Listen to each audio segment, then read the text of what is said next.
सतनाम साहेब बंदगी सभी भक्तात्माओं को, सभी साधु संत समाज को। आज हम आपके इतने गहरे सवाल का अर्थ बताने जा रहे हैं जिसे आपको गहराई से समझना है। मुक्तिदाता कौन है?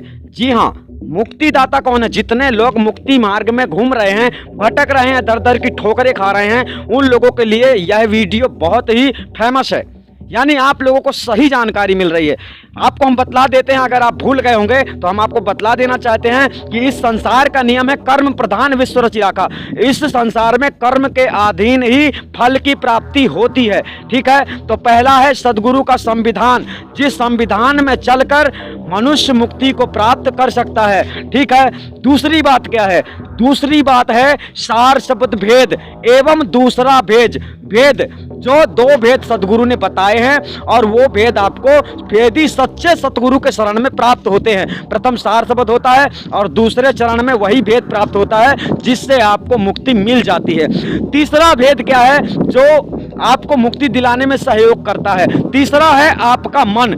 यानी आपका मन अगर चाहेगा तो इस संसार में केवल सच्चे गुरु की खोज सदैव करेगा। यानी जब तक सच्चा गुरु आपको मिल नहीं जाएगा तब तक आप गुरु की खोज करते ही रहोगे, क्योंकि आपका बेड़ा पार करने वाला सतगुरु है। यानी जो संसार में सत्य ज्ञान दे रहा है और सच्ची शिक्षा दे रहा है, झूठ नहीं बोल रहा है, वही सतगुरु आपको पूरी तरह से पूर्ण ज्ञान देकर और आपको उस वहां पहुंचने तक का ये रास्ता देगा और काबिल बना देगा कि तुम वहां पहुंच जाओ आसानी से, किसी भी प्रकार से कोई रोके नहीं आपको। तो यानी मोक्ष जो है मन के अधीन है। इन तीनों चीजों को हमने आपको बताया। प्रथम है आपका मन, आप स्वयं विचार करते हैं क्या कौन गलत है कौन सही है, ये सब का निर्णय करना आपका काम है। और दूसरा होता है सार शब्द तो मिलना अति आवश्यक है।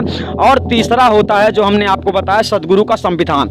उसके संविधान के बाहर कोई भी चला गया तो इस संसार का कोई भी मनुष्य ज्ञानी आपको सत्य मार्ग मुक्ति धाम नहीं पहुंचा सकता है। यानी आपका समय बर्बाद कर सकता है, और क्योंकि वो मान बढ़ाई का आशिक है और मान बढ़ाई में वो चूर है, इसलिए वो आपको ज़्यादा से ज़्यादा यही बोलेगा अगर विश्वास नहीं होता है तो चले जाओ, मतलब कहीं और चले जाओ। लेकिन आप लोगों के लिए वो एक दूसरे से ज्ञान गोष्ठी नहीं करना चाहता है। वही हम सोचते हैं कि आप लोग अगर अपने गुरुओं से हमको मिलाते हैं तो हम आपस में ज्ञान गोष्ठी करके आप लोगों को ये पता चल जाता है कि सच्चा गुरु कौन है। लेकिन ऐसा कुछ नहीं होता है। फिर भी हम आपको बता देते हैं कि आपको अगर अभी तक नहीं मिला है सच्चा गुरु तो आपको आदि अनादि मुक्ति पंथ में निश्चित रूप से मिल जाएगा, जहाँ आपको भक्ति करने में कोई भी समस्या नहीं होती है। बड़ी आसानी से आप भक्ति कर सकते हैं और बड़ी आसानी से आप मोक्ष प्राप्त भी कर सकते हैं बताए हुए मार्ग पे चलने पर।